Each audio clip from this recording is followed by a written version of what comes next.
So on the weekend, Laura and I went to see Furiosa, a Mad Max Saga. And let me say, as someone who is a massive fan of Mad Max Fury Road, I thought it was a brilliant film. To be honest, I actually think it might even be as good as Mad Max Fury Road. Big words, but go see it and you'll see.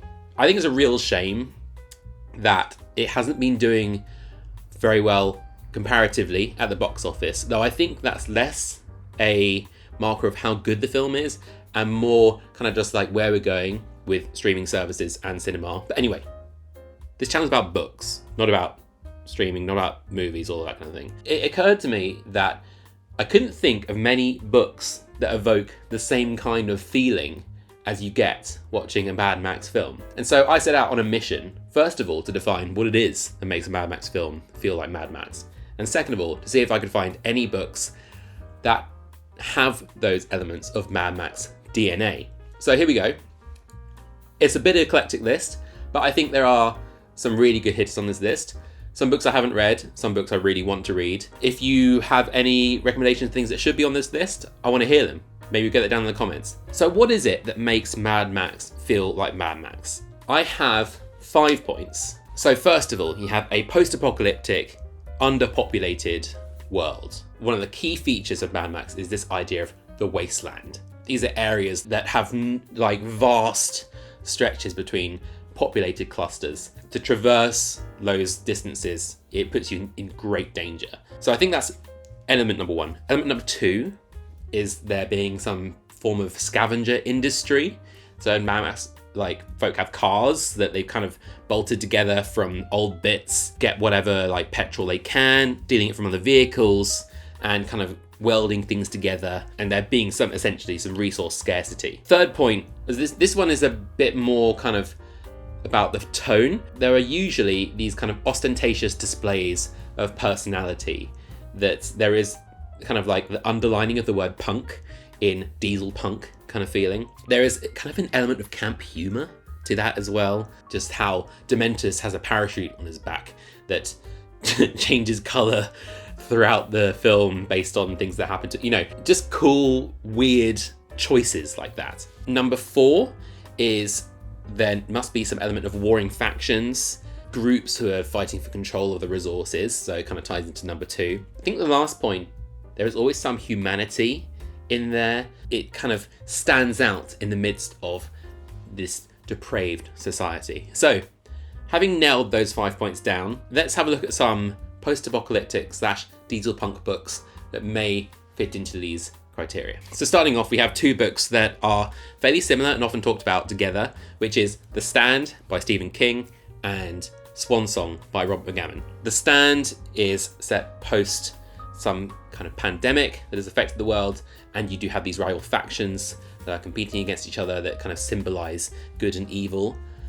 This is an epic. This was Stephen King's attempt to write his Lord of the Rings, supposedly. Similarly, you have Swan Song, which is set after a nuclear apocalypse, and a lot of people say that Swan Song actually is in some ways superior to The Stand. Now, I haven't read either, but Swan Song has been on my TBR for approximately 2 years, so I do really want to get to it. Again, sort of battling malevolent forces, but so there's the heart, and there being sort of like not the same kind of scale of industry that there was in the world as it was before. Maybe not the best fit.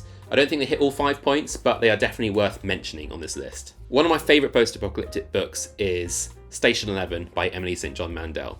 And I think for hitting these points, I think it pretty much gets most of them. This is, again, another kind of post-pandemic world, and the population being decimated by this virus. And you're kind of following this troupe of performers who are trying to keep art alive by doing these kind of Shakespeare performances throughout the American Midwest. On that sense, it kind of hits the heart element. You have resource scarcity. What you don't have is cars or oil. Those basically aren't present in this book. People, short-sighted people, can't get new pairs of glasses. It's those kind of quirks, those kind of details that really bring the world alive. and Emily St. John Mandel is a masterful writer. So I definitely recommend you check this one out. Going a little bit more down the ostentatious, campy kind of direction, and Andrew Watson, you're going to be pleased about this one. I'm putting Dungeon Crawler Carl by Matt Dinnerman on this list because it really, from all the descriptions I've read about it, it seems to evoke that Thunderdome kind of style of, you know, grand spectacle and humor and campiness. In this one, the world has been sort of transformed into this like video game like reality. You got Dungeon Crawler Carl, the main character, on a televised adventure fighting monsters, solving mysteries, and it's a very humorous book. Next on the list is The Postman by David Brin. So David Brin is one of those kind of sci-fi authors who I think picked up on the kind of the Arthur C. Clarke and Asimov kind of legacy, but this is something standalone, something a bit more unique. Again, we have that post-apocalypse world, but in this one we have a man who discovers a postal worker's uniform, and this inspires him to travel from settlement to settlement delivering mail. That's quite a fun kind of setup. This is a man sparking hope as he goes from place to place, and I think that's quite a fun idea. So the last 3 books on this list I think are probably the ones that most closely evoke those 5 points. But I will start by saying this one isn't really a wasteland book in the sense of rural Australia. This is rural Britain. Perilous Times by Thomas D. Lee.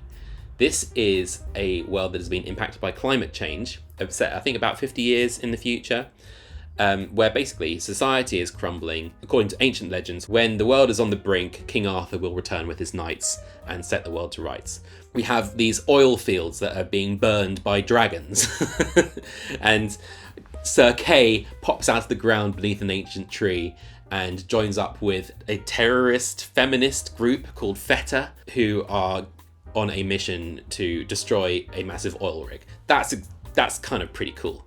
And so you still have elements of technology. There is the resource scarcity, you know, people fighting for what food they can find, but you still have Land Rover Defenders driving around. So there's a real kind of fun imagining of what the future could be like. Although it was quite depressing reading this book.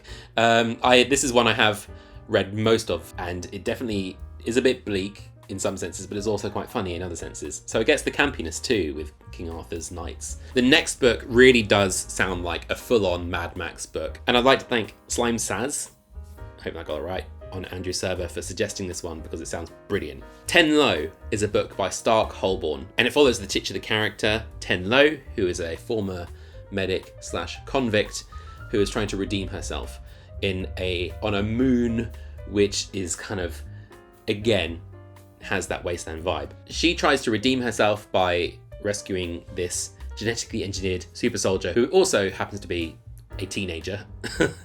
And the whole arc of the book is them crossing this wasteland, fighting monsters, fighting bandits, military hit squads, as Tenlo tries to rescue this soldier and redeem herself. So I think that's a really fun concept. Slime Saz says it reminded them a lot of Fury Road. So this is straight on the TBR. I'm definitely going to read this one.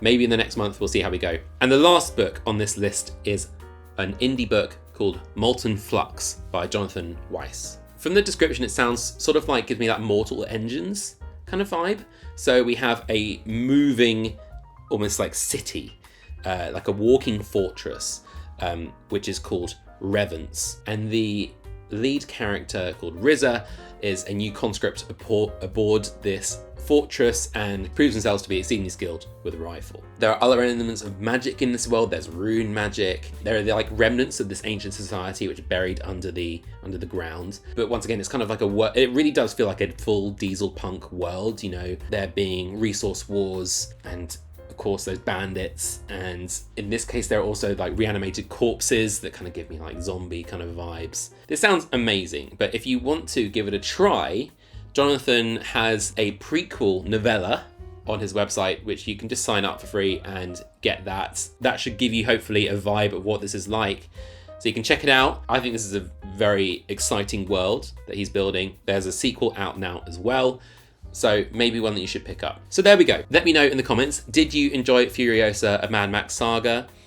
What are some books that reminded you of Furiosa and Mad Max Saga? I'm really keen to explore more worlds like this, and I love reading books, so if I can do both those two things at the same time, then that'll make me a happy guy. If you have a hardcover account, then maybe you can even add your selections to the prompt that I'm going to link in the description. We can build out a list there. That'll be really fun. Remember to like and subscribe. Head over to @HardysBooks on Instagram and give us a follow over there. And go to hardysbooks.co.uk where you'll find our selection of rare antiquarian special signed sci-fi and fantasy first editions and all that kind of good thing. And we'll see you in the next video, which we're going to be filming in Chimera Fest in Edinburgh. It's very exciting. Anyway, catch you on the next one. Now I'm going to read a book.